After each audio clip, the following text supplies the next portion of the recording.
A semantic dispute, but one with tremendous consequences, has erupted over Obama's policy of having the FBI get information sources in the Trump campaign. Ironically, some good people, such as Trey Gowdy, who have backgrounds in law enforcement, have defended the practice, saying this was not an example of spying, that spying is not a word in the criminal justice system.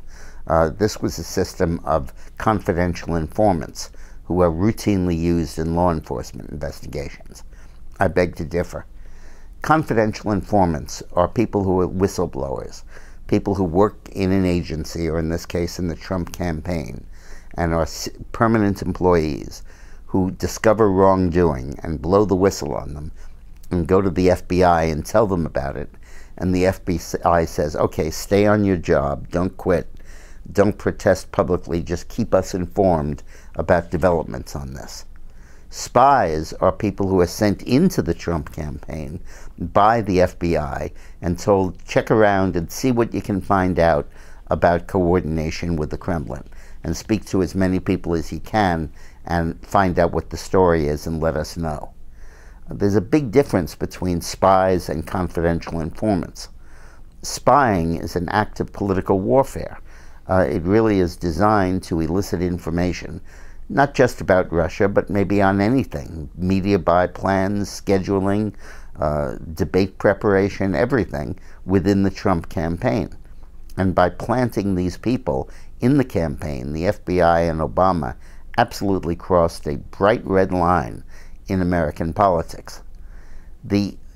Putting people in the campaign as spies could just destroy our democracy. And it's very typical of the tactics used by the CIA in intervening in foreign election campaigns. The three men who are accused of being possibly informants or spies had nothing to do with the Trump campaign.